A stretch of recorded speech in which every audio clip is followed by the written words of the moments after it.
नमस्कार, मैं श्रीमती चंचला चंद्रा, जिला शक्ति छत्तीसगढ़ से। आज हम RPWD एक्ट 2016 की मुख्य धाराओं के बारे में सीखेंगे। RPWD एक्ट 2016 का full form rights of persons with disabilities act 2016 है।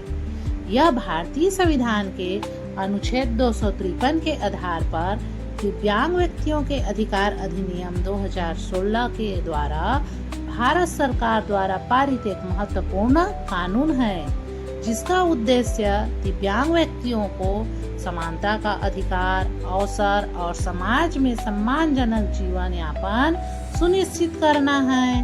यह कानून 1995 के पुराने कानून की जगह संशोधित होकर आया है। इसका मुख्य उद्देश्य दिव्यांग व्यक्तियों को भी हर क्षेत्र में समान अवसर उपलब्ध कराना है। दिव्यांगता की परिभाषा का विस्तार। पूर्व में दिव्यांगता पर बनी कानून में 7 प्रकार की दिव्यांगताओं का उल्लेख था, लेकिन इस अधिनियम में दिव्यांगता के प्रकारों को बढ़ाकर 21 प्रकार कर दिया गया है, जिसमें दिव्यांगता की व्यापक परिभाषा है, जिसमें दृष्टि बाधा, श्रवण बाधा, मंदबुद्धि, मानसिक रोग, autism spectrum disorder, cerebral palsy, बहुविकलांगता, कुष्ठ रोग से प्रभावित लोग, एसिड अटैक पीड़ित, मांसपेशियों की दुर्बलता आदि के साथ और अन्य 10 श्रेणियां भी शामिल हैं।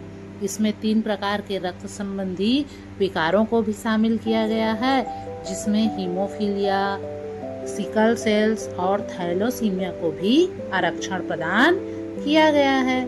बौने व्यक्ति को भी इस धारा का लाभ प्राप्त हुआ है।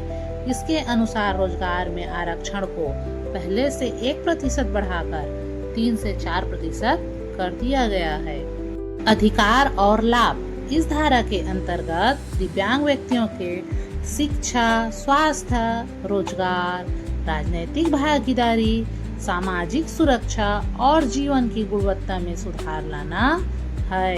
दिव्यांग लोगों को सरकारी नौकरियों में 4% आरक्षण तथा उच्च शिक्षा में 5% आरक्षण का प्रावधान इसमें दिया गया है। निजी क्षेत्र और सरकारी दोनों में समान अवसर सुनिश्चित करने के लिए यह दिव्यांग व्यक्तियों को अवसर देती है।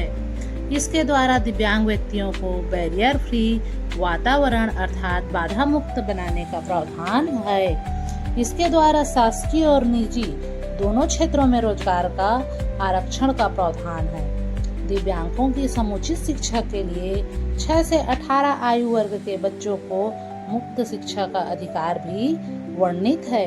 स्वास्थ्य सेवाओं में उनका भी समान पहुंच, सामाजिक सुरक्षा और न्यायिक उपचारों का अधिकार अर्थात उनके अधिकारों का हनन होने पर अपनी शिकायतों को दर्ज करवाने का प्रावधान भी इसमें दिव्यांग व्यक्तियों को मिला हुआ है।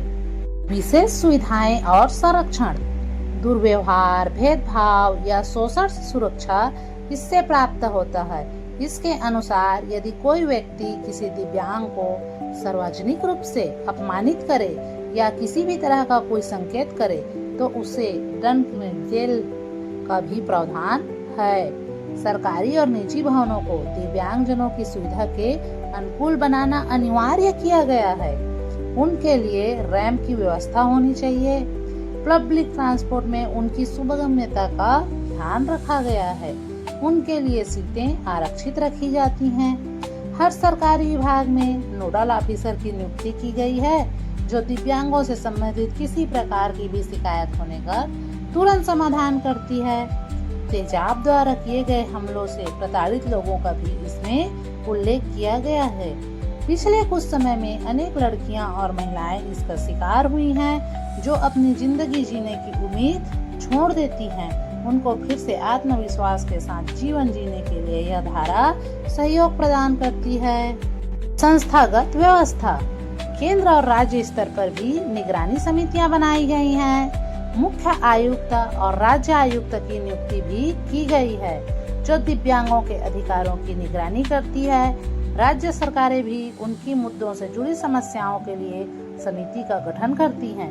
इन समितियों के अधिकारों को भी बढ़ा दिया गया है, जिससे वे इस क्षेत्र में सुलभता से कार्य करके दिव्यांगों से जुड़ी समस्या का त्वरित समाधान कर सकें। दंड का प्रावधान: यदि कोई संस्था या व्यक्ति कोई भी कानून का उल्लंघन करता है तो उसे जुर्माना या जेल हो सकती है। पहली बार इस कानून का उल्लंघन करने वाले व्यक्ति पर 10,000 जुर्माना, नियम को न मानते हुए बार बार उल्लंघन करने वाले व्यक्ति पर 50,000 से 5 लाख तक का जुर्माना के साथ जेल भी हो सकती है। यह अधिनियम दिव्यांग व्यक्तियों के लिए एक महत्वपूर्ण कानूनी ढांचा प्रदान करता है, जिससे उनका अधिकार पूर्णतः सुरक्षित रहे, उन्हें भी समाज में समानता का अवसर प्राप्त हो।